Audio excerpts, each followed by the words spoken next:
CPM party വിടുന്നവരെ സ്ഥിരമായിട്ടൊരു രീതിയുണ്ടല്ലോ അവരുടെ. ഒന്നില്ലേ വെട്ടിക്കൊല്ലുക, അല്ലെങ്കിൽ കൈകാലുകൾ തല്ലി ഓടിക്കുക, ഇങ്ങനത്തെ പരിപാടിയായിരുന്നു. ഇപ്പൊ കുറച്ചു കാലമായിട്ട് കേൾക്കുന്ന തട്ടിക്കൊണ്ട് പോവുക എന്നുള്ള കാര്യമാണ്.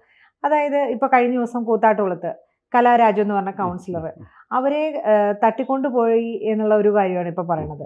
അവരോട് വളരെ മോശമായിട്ടാണ്, അതായത് 19 വയസ്സുള്ള പാർട്ടി പ്രവർത്തകൻ അവരുടെ മുടിക്കുത്തെ പിടിച്ചു വലിക്കണു, അല്ലെങ്കിൽ അപ്പൊ തന്നെ ലോക്കൽ കമ്മിറ്റി സെക്രട്ടറി വരുന്ന അവരെ കൊന്നുകളെ. ഇത്ര ഒരു സംസ്കാരം ഇല്ലാത്ത രീതിയിലേക്ക് CPM പ്രവർത്തകർ പോവുകയാണ്. CPM ഒരു മെറ്റാമോർഫോസിസ് എന്നൊക്കെ പറയുന്ന പോലെ വല്ലാത്തൊരു രൂപാന്തരം വന്നുകൊണ്ടിരിക്കുകയാണ്. അതായത് പണ്ടൊരു കൊലപാതക പാർട്ടി എന്ന് കുറേ പേരൊക്കെ പറയുമായിരുന്നു. അപ്പോഴും ആൾക്കാർ ആശ്വസിക്കുമായിരുന്നു, കുഴപ്പമില്ല, പക്ഷേ ഒരു വലിയ അഴിമതി ഇല്ലല്ലോ, അക്രമം ഉണ്ട്, എന്തെങ്കിലും ആവട്ടെ, അഴിമതി ഇല്ലല്ലോ എന്ന് പറയുമായിരുന്നു. പിന്നെ അത് മാറി അഴിമതിയിലേക്ക് തിരിയാൻ തുടങ്ങി. അഴിമതി ഇപ്പോൾ നല്ല പോലെ ഉണ്ടെന്നാണ് തോന്നുന്നത്. അടിത്തട്ട് വരെ എത്തി നിൽക്കുന്ന അഴിമതി ഉണ്ടെന്നാണ് പറയുന്നത്. പണ്ട് ഇവരാരൊന്നും കക്കൂല എന്നാണ് പറഞ്ഞിരുന്നത്. പക്ഷേ കക്കാത്തവൻ കക്കുമ്പോൾ കളവ് കൊണ്ട് ആറാട്ടുന്നുള്ളൊരവസ്ഥയാണ് ഇപ്പോൾ വന്നുപെട്ടിരിക്കുന്നത്. അതും പോട്ടെ എന്ന് വയ്ക്കാം. അതും കഴിഞ്ഞപ്പോൾ അടുത്ത സ്റ്റേജിലേക്ക് വന്നിരിക്കുകയാണ്. പുതിയൊരു ഇന്നോവേഷൻ അവർ എത്തപ്പെട്ടിരിക്കുകയാണ്. അത് കിഡ്നാപ്പിംഗ് ആണ്. അതായത് കലാരാജു എന്ന് പറയുന്ന ഒരു സ്ത്രീയെ, അത് കൂത്താട്ടുകുളം മുനിസിപ്പൽ സഭയുടെ ആ സഭയിലൊരു മെമ്പറാണ്, കൂത്താട്ടുകുളം നഗരസഭയിലൊരു ഒരു മെമ്പറാണ്. അവരെ കിഡ്നാപ്പ് ചെയ്ത് കൊണ്ടുപോയി എന്നുള്ളതാണ്.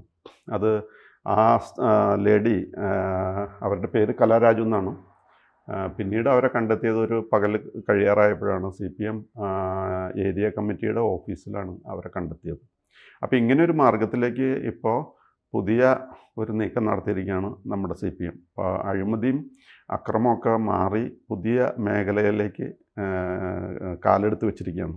അപ്പോൾ അന്ന് ഈ അവിശ്വാസ പ്രമേയം വരുന്ന ദിവസം ഈ ലേഡി വന്നിറങ്ങി കഴിഞ്ഞപ്പോൾ അവരെ തൂക്കിയെടുത്ത് കുറേ പേര് മുടിയുമൊക്കെ പിടിച്ചിട്ട് നഗരസഭ അധ്യക്ഷയുടെ ഔദ്യോഗിക വാഹനത്തിൽ, അവരുടെ പേര് വിജയ ശിവൻ എന്നാണ്, വിജയ ശിവൻ്റെ ഔദ്യോഗിക വാഹനത്തിൽ എടുത്തിട്ടിട്ട് അവർ കൊണ്ടുപോയി.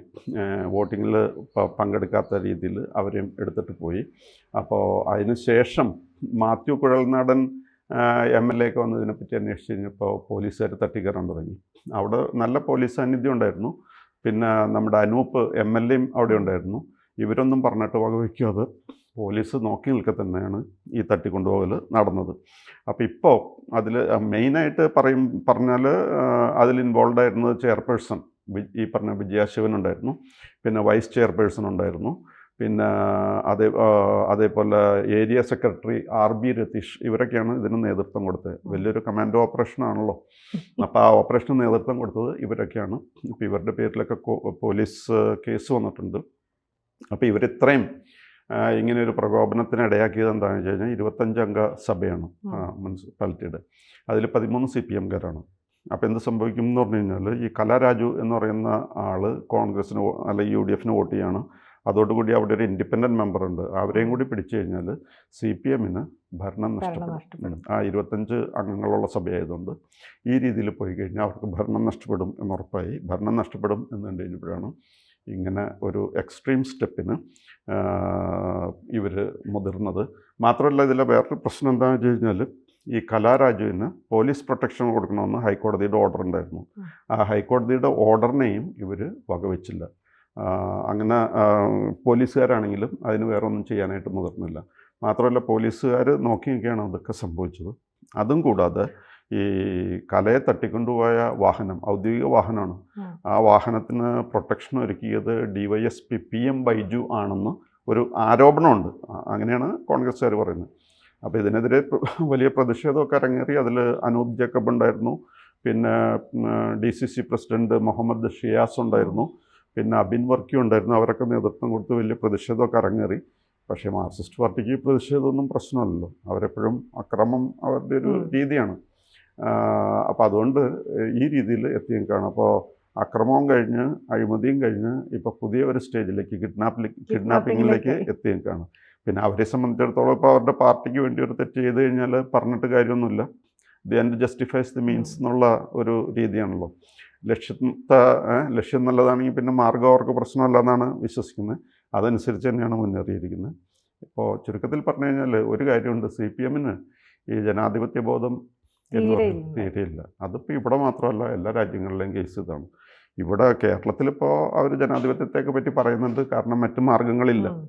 കാരണം അങ്ങാകലെ ഡൽഹിയിൽ ഇന്ത്യൻ ആർമി എന്ന് പറഞ്ഞൊരു സാധനമുണ്ട്. ഇന്ത്യൻ ആർമിയായിട്ട് ഫൈറ്റ് ചെയ്യാൻ പറ്റില്ല എന്ന് അവർക്കറിയാം. പ്രത്യേകിച്ച് ഇത് കേരളത്തിൽ മാത്രമേ ഉള്ളൂല്ലോ പ്രാക്ടിക്കലി. അപ്പോൾ അതുകൊണ്ട് ജനാധിപത്യമൊക്കെ പറഞ്ഞ് നടക്കുന്നതാണ്. പക്ഷേ സാധാരണഗതിയിൽ കമ്മ്യൂണിസ്റ്റ് പാർട്ടി ഏത് രാജ്യത്ത് അധികാരത്തിൽ വന്നാലും പിന്നെ പ്രതിപക്ഷം എന്ന് പറഞ്ഞൊരു പ്രസ്ഥാനം ഉണ്ടാകില്ല. പിന്നെ അവരുടെ നിത്യഭരണമാണ്. അപ്പോൾ നമുക്കറിയാമല്ലോ, നോർത്ത് കൊറിയയിൽ കിം ഇൽ സുങ് എന്ന് പറഞ്ഞൊരു ആൾ അധികാരത്തിലിരുന്നിരുന്നു. അദ്ദേഹം അധികാരത്തിലിരിക്കുമ്പോൾ എപ്പോഴും നമ്മുടെ പത്രങ്ങളിലൊക്കെ ഫുൾ പേജ് ആർട്ടിക്കിൾ വരുമായിരുന്നു. അവർ ഗ്രേറ്റ് ലീഡർ എന്നൊക്കെ പറഞ്ഞ് ഇങ്ങനെ ഒരു ഫോട്ടോയും വെച്ച് ഫുൾ പേജ് ആർട്ടിക്കിൾ വരുമായിരുന്നു. അത് കഴിഞ്ഞ് ഇപ്പോൾ അദ്ദേഹത്തിൻ്റെ മകൻ പിന്നീട് അധികാരത്തിൽ വന്നു. അതിനുശേഷം ഇപ്പോൾ ഭരിക്കുന്നു കിം ജോങ് ഉൺ, മൂന്നാമത്തെ ആളാണ്. അപ്പോൾ തലമുറകളായിട്ട് ഭരിച്ചുകൊണ്ടിരിക്കുകയാണ്. അപ്പോൾ അവിടുത്തെ കമ്മ്യൂണിസം എന്ന് പറഞ്ഞു കഴിഞ്ഞാൽ ഒരുതരം ഡൈനാസ്റ്റിക് കമ്മ്യൂണിസമാണ്. അല്ലാതെ കമ്മ്യൂണിസം എന്നൊന്നും അവിടെ പറയണതിൽ കഥയൊന്നുമില്ല. അവരുടെ ഒരു ഡൈനാസ്റ്റി ഭരിച്ചുകൊണ്ടിരിക്കുന്നു. പിന്നെ ചൈനയിലാണെങ്കിൽ അതൊരു ഇമ്പീരിയൽ കമ്മ്യൂണിസമാണ്. ഏത് സാമ്രാജ്യത്വ ലൈനിലാണ് അവർ പോകുന്നത്.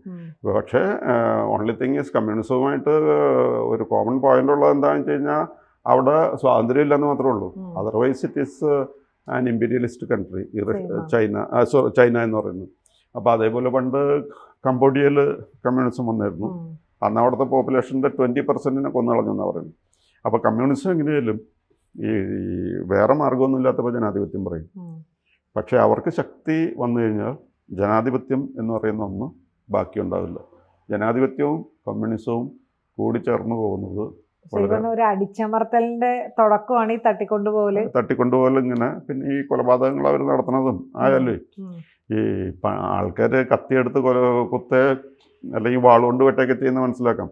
പക്ഷേ കൊലപാതകത്ത് ഈ ഒരു യന്ത്രവൽക്കരണം നടത്തിയത് ഇവരാണ്, മാർക്സിസ്റ്റ് പാർട്ടിയാണ്. ഇപ്പോൾ ടി പി ചന്ദ്രശേഖരൻ 51 വെട്ടുവെട്ടി എന്നൊക്കെ പറയുന്നുണ്ട്.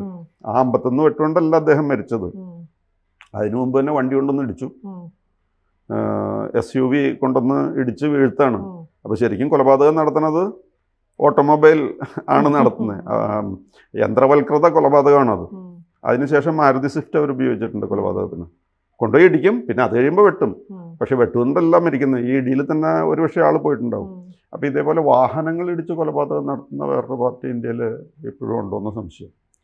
അതുകൊണ്ട് ഈ CPM-ൻ്റെ ജനാധിപത്യ ബോധം അതില്ല എന്ന് വേണം നമുക്ക് പറയാനായിട്ട്. അത് വീണ്ടും വീണ്ടും തെളിയിച്ചുകൊണ്ടിരിക്കുകയാണ്. പക്ഷേ ഇപ്പോൾ ഒരു സ്റ്റെപ്പ് കൂടി മുന്നോട്ട് പോയിട്ട് ഈ കിഡ്നാപ്പിങ്ങിലേക്ക് തിരിഞ്ഞിരിക്കുകയാണ്.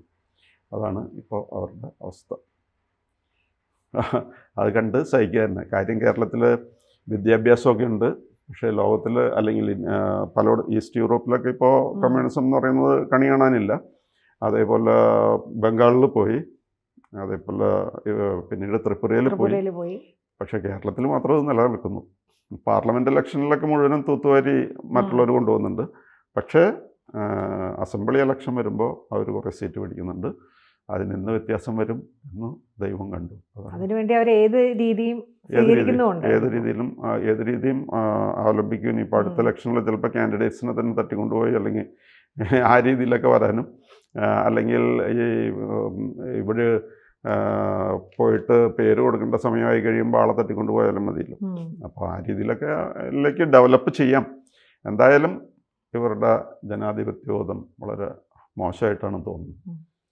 കാര്യം മറ്റുള്ള പാർട്ടീസിനുള്ള ജനാധിപത്യം ഇല്ലയെന്നൊക്കെ പറയും, പക്ഷേ ഇവരുടെ പാർട്ടിയിൽ തീരെ കുറവാണെന്ന്. പക്ഷേ സ്ത്രീകളോട് ഇങ്ങനെ മോശമായിട്ട് പെരുമാറുകയെന്ന് പറയുമ്പോൾ CPM പോലൊരു പാർട്ടി അങ്ങനെ ചെയ്യുന്നത്, കാരണം അവർ ഏറ്റവും കൂടുതൽ സ്ത്രീകളെ സംരക്ഷണം അല്ലെങ്കിൽ സ്ത്രീകളുടെ ഒരുപാട് കാര്യങ്ങൾ മുന്നിട്ട് ഇറങ്ങി ചെയ്യാൻ ഉള്ള ഒരു പാർട്ടിയാണ് മുഖച്ഛായ അവർക്ക്. പക്ഷെ അവരെന്തുകൊണ്ട് ഇങ്ങനെ നമ്മുടെ ഒരു അമ്മയുടെ പ്രായമുള്ള ഒരു സ്ത്രീയാണ് അവര്, കലാരാജു. അവര് നമുക്ക് സംസാരിക്കുന്ന കേൾക്കുമ്പോൾ തന്നെ അറിയാം, അത്രയും ഏജുള്ള ഒരു സ്ത്രീയെ 19 വയസ്സുള്ള. ഇങ്ങനെയാണോ പാർട്ടിയിലെ പുതിയ തലമുറയിൽപ്പെട്ടവരെ വളർത്തിക്കൊണ്ട് വരുന്ന രീതി? അല്ല, ഇപ്പോൾ SFIയുടെയും DYFIയുടെ ഒക്കെ നേതാക്കന്മാർ കാണിക്കുന്ന ഒരു കാര്യങ്ങൾ നമ്മൾ കാണുന്നുണ്ടല്ലോ. അവരാരാ നിയന്ത്രിക്കണേ, എങ്ങനെയാണ് ഇങ്ങനെയൊക്കെ ആക്കിയെടുക്കണേന്ന് നമുക്ക് പറയാൻ പറ്റില്ല. അവരുടെ രീതി വളരെ മോശമാണ്. പിന്നെ ഇവർ പറയും സ്ത്രീകളെ സംരക്ഷിക്കണം എന്നൊക്കെ പറയും. അത് ഒരു ജനാധിപത്യമൊക്കെ പറയാറുണ്ട്, ജനാധിപത്യത്തെ പറ്റി ഒരുപാട് പ്രസംഗിക്കും. പക്ഷേ ജനാധിപത്യ ബോധം തീരെയില്ല. അതേപോലെ തന്നെ ഈ സ്ത്രീകളോട് പറയുന്ന ഈ റെസ്പെക്റ്റൊക്കെ അവനവൻ്റെ താല്പര്യം. ഇപ്പോൾ KR ഗൗരിയോടൊക്കെ അത് കഴിഞ്ഞപ്പോൾ അവരുടെ പാർട്ടിയിലല്ല എന്ന് വന്നു കഴിഞ്ഞപ്പോൾ യാതൊരു ബഹുമാനമില്ലാത്ത അവസ്ഥ വന്നല്ലോ. അപ്പോൾ അവരുടെ കൂടെ നിൽക്കാത്തവരെ അവർക്ക് സ്ത്രീയാണോ പുരുഷനാണോ എന്നൊന്നും വ്യത്യാസമില്ല, അവർ ശത്രു തന്നെയാണ്. അതാണ് പ്രശ്നം.